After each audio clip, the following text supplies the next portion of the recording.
এখন থেকে আপনার প্রিয় সিরিয়ালগুলো ফ্রিতে দেখুন এক্সক্লুসিভলি শুধুমাত্র সান নেক্সটে। এখনই অ্যাপ ডাউনলোড করুন। দাদা ফেরার পর আমি পরিবার নিয়ে কত স্বপ্ন দেখেছিলাম।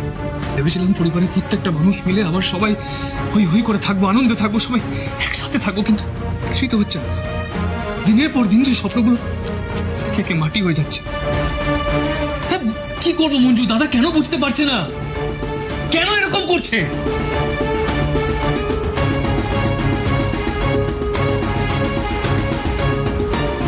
শুধু অভিত নয়, আজকে অদিতির ব্যবহারও আমাকে ভীষণ অবাক করেছে। যে অদিতি মঞ্জুকে এত ভালোবাসতো, সেই অদিতি সবার সামনে মঞ্জুর বিরুদ্ধে ওকে ভুল বুঝে এত কথা বলল। জানো তো, আমি না অভিতার ব্যবহারে অবাক হইনি, কিন্তু বৌদির ব্যবহারে সত্যি।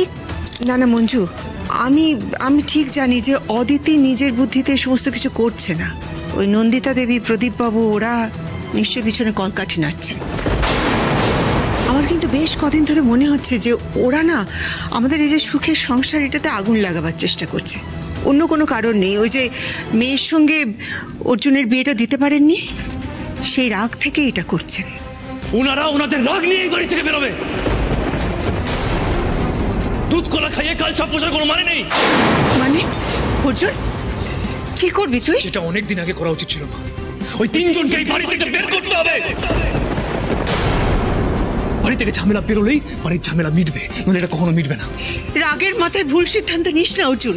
আমার কথাটা শোন। অভি ওদেরকে ভীষণ ভালোবাসে। ওই নন্দিতা দেবী, প্রদীপ বাবু ওদের প্রচন্ড ভালোবাসে।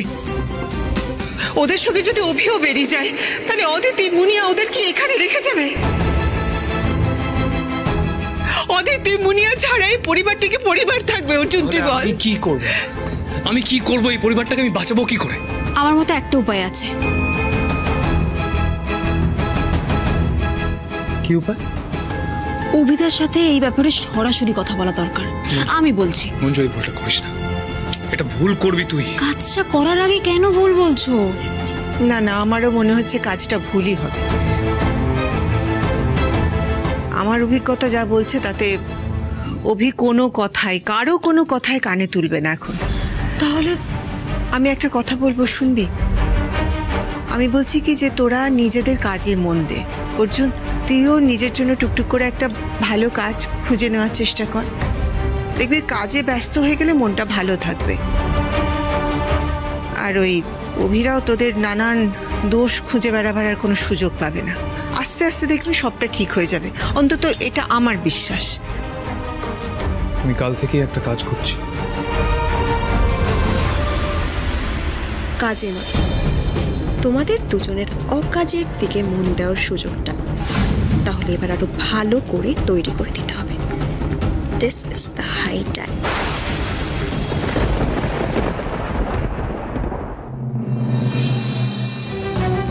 বুঝলেন, পুলিশের চাকরি যে এত আনন্দের হতে পারে, সেটা যদি রসুলপুরে আমার পোস্টিং না হতো তাহলে আমি জীবনে বুঝতেই পারতাম না। আর আমাদের হাত আপনার মাথার উপরে না থাকলে সে তো বটে।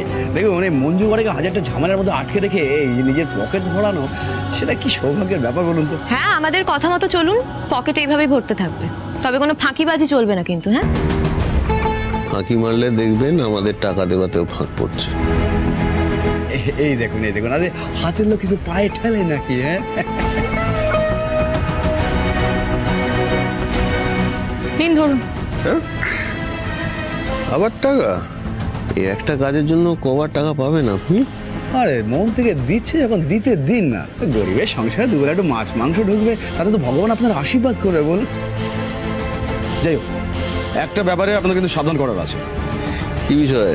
আরে আজকে সকালবেলা হঠাৎ মঞ্জু চেকপোস্টে পৌঁছে যায়, আর আপনাদের যে অ্যাম্বুলেন্সটা আছে সেই অ্যাম্বুলেন্সটা ধরে নাম্বার প্লেটটা চেক করে দেখে যেটা ভুয়ো নাম্বার চেক। সে তো কারো কথা শুনবে না, সে চেক করবেই। দুলাল ধর থাকতে কি সেটা হয়? আমি সময় মতো স্পটে পৌঁছে গেলাম, আর পৌঁছে গিয়ে সোজা থানা নিয়ে চলে এলাম। কিন্তু তাও আপনাদের বলছি যে একটু চোখ কানগুলো একটু খোলা রাখবেন।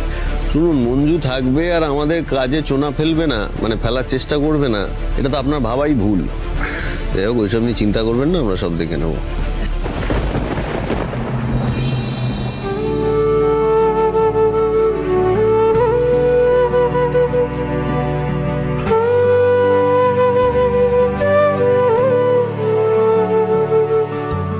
আজকের পর থেকে আমাদের মধ্যে আর কোনো বাধা নেই। বাধা নেই বলে কি করতে চাইছো?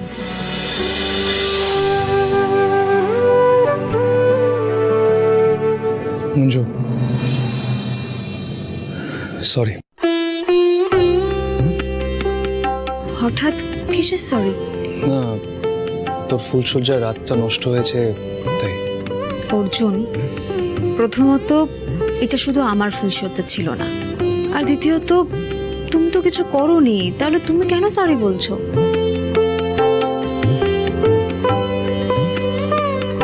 দেখ মঞ্জু, ফুলসজ্জার রাত থেকেই প্রত্যেকটা স্বামী স্ত্রীর জীবন আবার নতুন করে শুরু হয়। আমি মনে করি একজন ছেলের জীবনের থেকে একজন মেয়ের জীবনে ফুলসজ্জার রাতটা অনেক বেশি ইম্পর্ট্যান্ট, কারণ সে তার বাপের বাড়ি ছেড়ে শ্বশুর বাড়িতে এসে থাকে, তার প্রথম রাত। আর সেই দিনই একজন মেয়ে তার স্বামীকে সব থেকে ভালো করে চিনতে পারে মঞ্জু। আর আমি পারিবারিক ঝামেলার জন্য এই রাতটা তোর থেকে কেড়ে নিয়েছি, সেই জন্য আমি সরি। আবার নিজের ঘরে দোষ নিচ্ছে।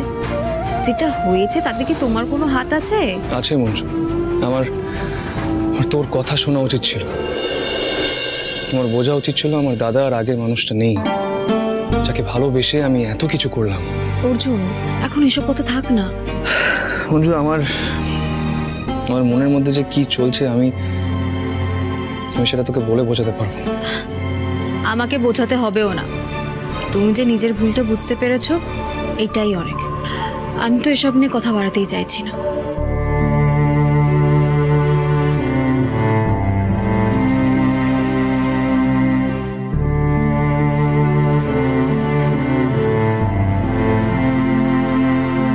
আরে বাবা, আমরা তো একে অপরকে ভালোবাসি, বাকিটা এমনিতেই দুজনে একসাথে থাকলে ঠিক হয়ে যাবে। আমি যদি আগে জানতাম আমার বরটা কথায় কথায় মুখ গোমড়া করে থাকে, তাহলে তাহলে তাহলে কাতুকুতু দিয়ে হাসানোর মতো একটা যন্ত্র কিনে রাখতাম।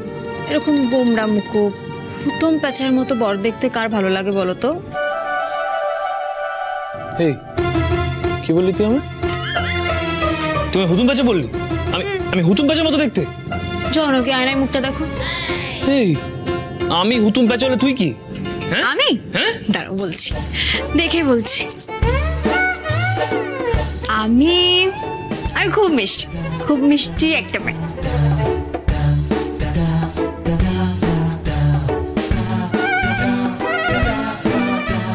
সত্যি? কেন বিশ্বাস হচ্ছে না? না মানে আমি দেখ, প্রমাণ ছাড়া কিছু বিশ্বাস করি না, বুঝলি? প্রমাণ? হ্যাঁ,